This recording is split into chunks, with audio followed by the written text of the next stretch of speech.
Well, Brendan, I know you can't enjoy it in the way that we do, but it's another cracker between these two teams. Yeah, that was a very good game, and one that obviously we're disappointed not to get the 3 points in. Been difficult with the players come back after international. You know, we'd over 13 players away, playing 2 games, and to come straight back and then travel to arguably one of the most difficult away grounds in the country. So, and to show the character that we've done, and some of our play was outstanding today. So we're obviously disappointed we couldn't take all 3, but when you're behind twice, to come back and at least get a point, I thought that was the very least that we deserved. Did Newcastle's second goal disappoint you the most? Yeah, it was, because you know we get the goal to equalise at the end of the first half. We come into the second half, and it's probably going to be a set piece or a breakaway that's going to peg us back in the game. So when the ball came in from quite a distance, we had enough time to see it.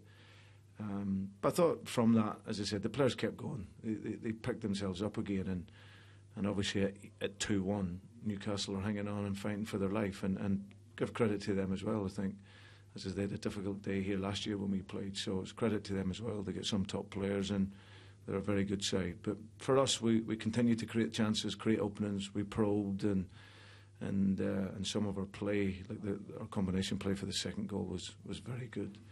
But we just couldn't make that final breakthrough to get the winner. But it wasn't for the want of trying.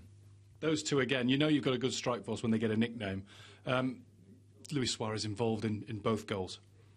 Yeah, and it's why I've got so much respect for him as a footballer, because he got back late on Thursday night, and on Friday he came in, he'd done a light session with the team, and then has come out today and played like he did. I thought it took our front 3 a little bit of time to get going, that first 15-20 minutes, just to secure the ball a little bit better for the team. But once they did, and their fluency was much better in the second half. So now we're very much on the right path, which is important. And as I said, if you caught me here, this point could be an important point for us at the end of the season. It's been one of those weeks where everything your captain's touched has turned to gold. His 100th Premier League goal. What's your tribute to Steven Gerrard? Well, I've had the great fortune to have worked with him now for over a season, and as I said, I always recognised that he was a top player. I've had the good fortune to get to know him as a person, and he's actually a better person, believe it or not. So what he puts into the game, how he leads, by example. And as I said, I think it's something that people see him and just automatically assume Steven Gerrard, England captain, Liverpool captain. But what sometimes gets forgotten is what a good player he is. He's still a world-class player, and some of his quality, and to get 100 goals, is an incredible achievement for such a man. So 33, he's still fit, he's still working well. 2 goals he scored for England in the week as well, and got 1 today. So still plenty in the tank for Steven. I think there's a perception he's dropping deeper and will continue to as he gets older. Are we imagining that?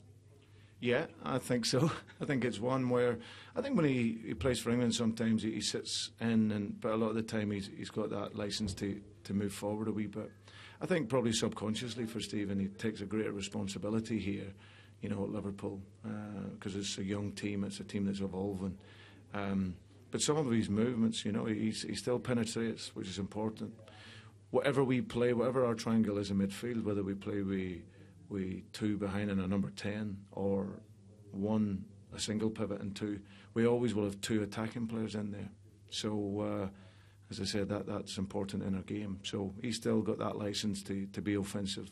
But as time goes on, then you'll see him more probably sit a bit deeper and dictate the flow and the quality in his passing allows him to do that. So now he's still a fantastic player.